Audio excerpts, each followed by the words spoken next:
दोस्तों, प्रतिदिन सब घर में भगवान की पूजा उपासना सभी लोग नियम से करते ही हैं।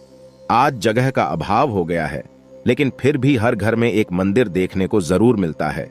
छोटा सा छोटा घर हो, वहां पर भी आपको पूजा का स्थान जरूर मिल जाएगा, क्योंकि इससे हमारे घर में हम मानते हैं सकारात्मक ऊर्जा का वास होता है। चाहे आप किराए के घर में रहे या अपने घर में रहें, अपने अपने जगह की अवेलेबिलिटी के अनुसार हर इंसान पूजा पाठ जरूर करता है। दोस्तों, बड़ा सवाल यह आता है कि घर में पूजा स्थान का होना सही जगह बहुत आवश्यक होता है। हम चाहें वास्तु की दृष्टि से देखें या तांत्रिक दृष्टि से देखें, हमारे घर का जो पूजा का स्थल होता है वो हमारे जीवन पर पॉजिटिव और नेगेटिव असर डालता है। दोस्तों, आप कहीं पर भी पूजा स्थान रखें, लेकिन सबसे पहले यह बात जरूर ही होनी चाहिए कि सूर्य की रोशनी आपके पूजा स्थल तक जरूर पहुंचती हो। यदि सूर्य की रोशनी नहीं पड़ती है तो आप भगवान सूर्य नारायण का चित्र अपने मंदिर में अवश्य लगा लें। इससे क्या होगा? अदृश्य रूप से आपके घर के मंदिर में सूर्य की रोशनी पड़ती है और नकारात्मक ऊर्जा का आभास भी नहीं होता। हमारी पूजा भी सफल होती है। पूजा करते समय आपका मुख किस दिशा में हो, भगवान की प्रतिमा का मुख किस दिशा में हो, यह भी विशेष रूप से अगर ध्यान रखा जाए तो सही फलों की प्राप्ति कराता है। दोस्तों, वैसे तो हम क्या मानते हैं कि किसी भी स्थान में, किसी भी दिशा में भक्ति भाव से अगर हम पूजन करें तो वो सफल होता है। लेकिन जब हम वास्तु की बात करते हैं तो मकान के जो उत्तर पूर्व दिशा में होता है स्थान, वो सबसे सर्वोत्तम माना गया है। दोस्तों, इस स्थान पर पूजा स्थल होने से माना जाता है कि घर में शांति बनी रहती है, सुकून होता है, धन, प्रसन्नता और स्वास्थ्य का लाभ मिलता है। उत्तर पूर्व दिशा का महत्व बताते हुए वास्तु में कहा जाता है कि जब वास्तु भगवान को धरती पर लाया गया था तो उनका शीर्ष यानी उनका मस्तक उत्तर पूर्व दिशा में था। इसलिए इस दिशा को सबसे श्रेष्ठ माना गया है। और यह दिशा और भी इंपॉर्टेंट क्यों है? क्योंकि सूर्य की पवित्र किरणें भी हमें इसी दिशा से मिलती है, जो कि हमारे घर में वहां की पूजा स्थल के वातावरण को सकारात्मक ऊर्जा से भर देती है। दोस्तों, आप चाहे जॉइंट फैमिली में रहते हो सकता है कई फैमिलीज में आजकल होता है कि परिवार एक होता है, बंटवारा हो जाता है भाई भाई का, लेकिन और सभी लोग एक ही घर में कई सारे पूजा घर बना लेते हैं। ऐसी मिस्टेक आपको नहीं करनी चाहिए। हो सकता है आपके घर में बंटवारा हो गया हो, अलग अलग रूम में रहते हैं, लेकिन एक ही मकान में, एक ही घर में आपको एक ही पूजा रूम रखना चाहिए।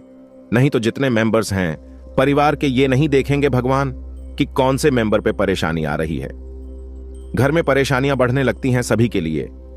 दोस्तों, ईशान कोण वैसे भी देवताओं का स्थान माना गया। ईशान कोण यानी north east corner of the house भगवान शिव का वास होता है। देवगुरु बृहस्पति केतु की दिशा भी ईशान कोण बताई गई है और इसीलिए इस कोण को पूजा पाठ के लिए, अध्यात्म के लिए सबसे बेहतर माना जाता है।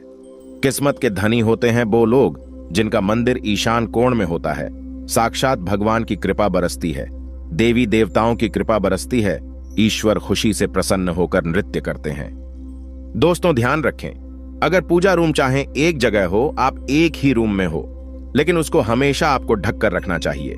लेकिन ज्यादा लंबे समय तक अगर दरवाजा आदि भी है, पर्दा आदि भी है, समय समय पर जैसे आप उठते हैं वैसे भगवान के मंदिर को खोलें। जैसे आप सोते हैं वैसे ही भगवान को शयन कराएं। इस प्रकार से आपको उनकी देखभाल करनी चाहिए, नहीं तो दोष कारक परिणाम प्राप्त होते हैं। कुछ लोग क्या करते हैं, पूजा घर के आसपास गंदगी रखते हैं, पर्दा लगा दिया भूल गए, भगवान को खोला नहीं, चारों तरफ वातावरण में शोरगुल होता रखता है। ऐसा पूजा रूम दोष युक्त होता है, चाहे वो वास्तु सम्मत क्यों ना हो। लेकिन ऐसे स्थान पर आकाश तत्व और वायु तत्व प्रदूषित हो जाते हैं, जिसके कारण इस पूजा कक्ष में बैठकर पूजन करने वाले व्यक्ति की एकाग्रता भंग होती है और पूजा का शुभ फल प्राप्त नहीं होता। इसलिए जब भी आप पूजा करने बैठे, ध्यान रखें आपके आसपास के वातावरण में शांति हो, तभी पूजन करने आपको बैठना चाहिए।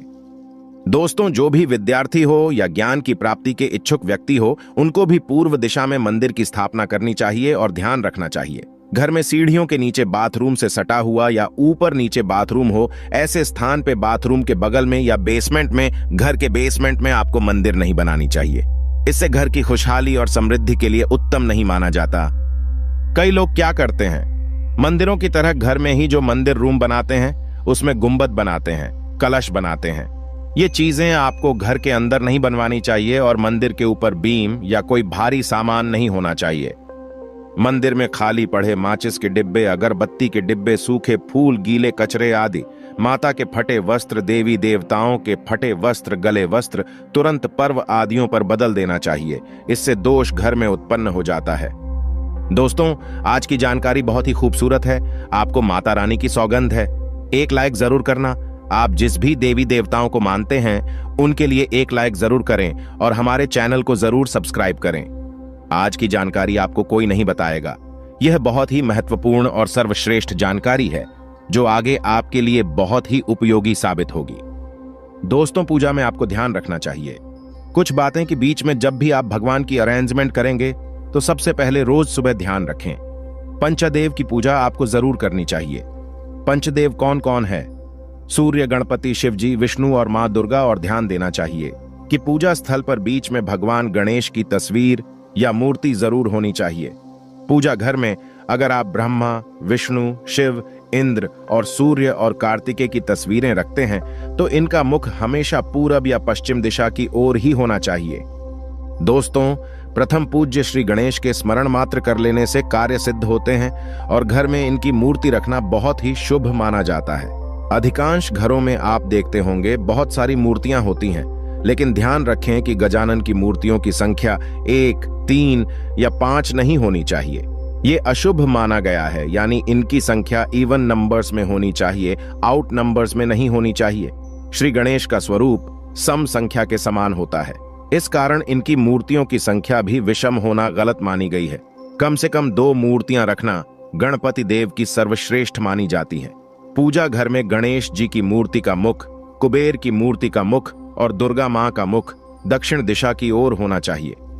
घर के मंदिर में मां दुर्गा या अन्य किसी देवी की मूर्ति की संख्या 3 नहीं होनी चाहिए।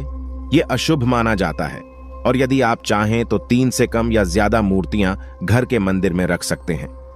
दोस्तों, मूर्तियों के संबंध में श्रेष्ठ बात यही होती है कि मंदिर में किसी भी देवता की एक से अधिक मूर्ति ना हो।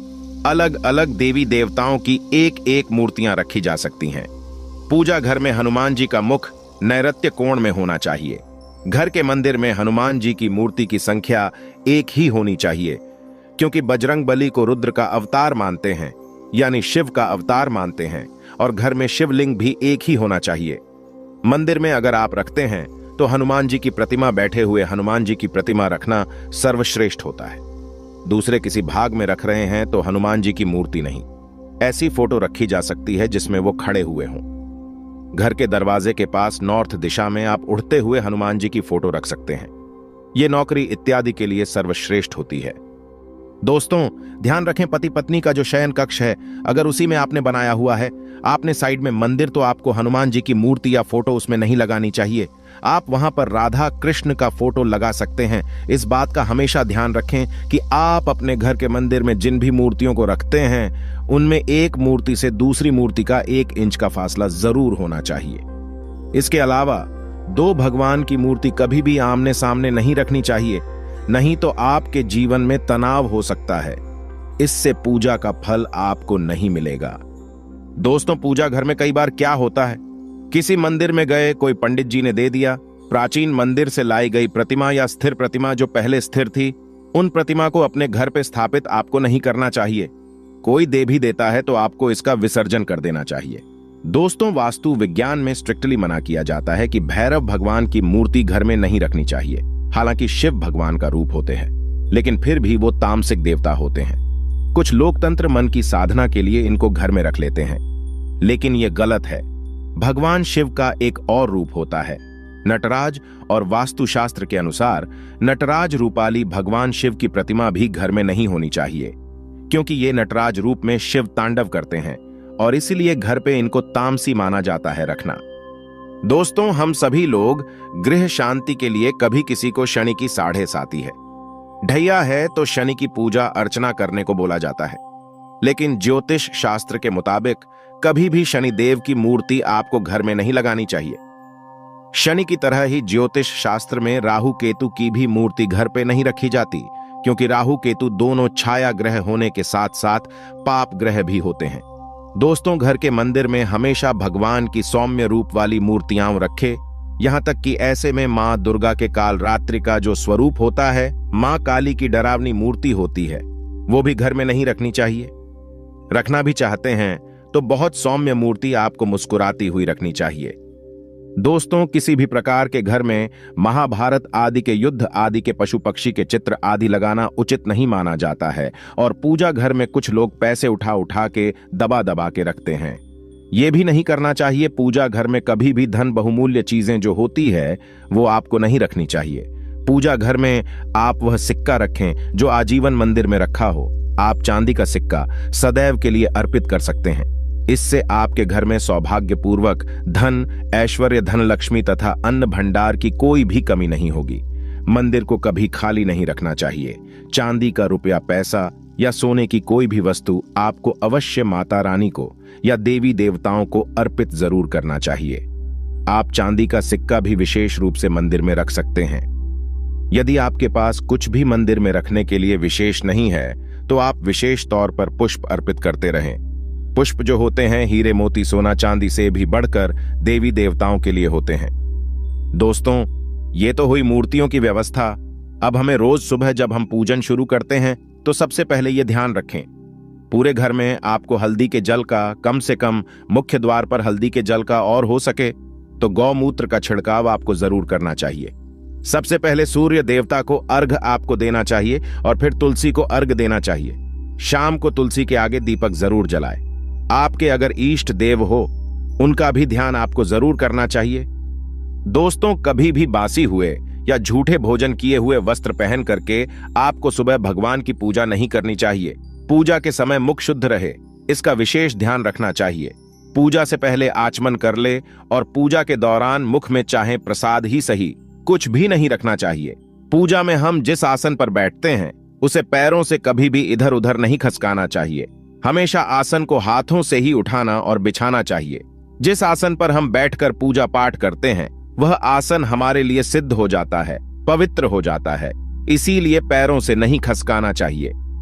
दोस्तों, अगर आपके घर में पितृ पूजा आप करते हैं जो कि सर्वश्रेष्ठ है, तो पितृ की तस्वीर कभी भी देवी देवताओं की तस्वीर के साथ नहीं रखनी चाहिए।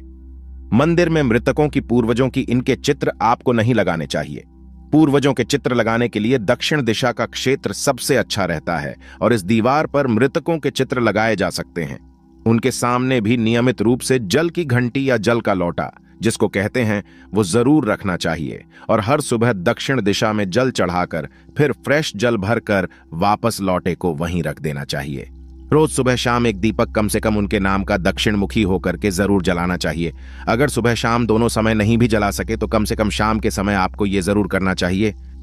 दोस्तों, और वर्ष भर में जब भी श्रेष्ठ मुहूर्त आते हैं, कोई भी तीज त्योहार होता है, तो पूरे घर में आपको गौमूत्र का छिड़काव करना चाहिए। गौमूत्र के छिड़काव से दो चीजें होती हैं। एक तो वातावरण पवित्र होता है, सकारात्मकता आती है, और दूसरा गौमूत्र बहुत ही चमत्कारी उपाय होता है।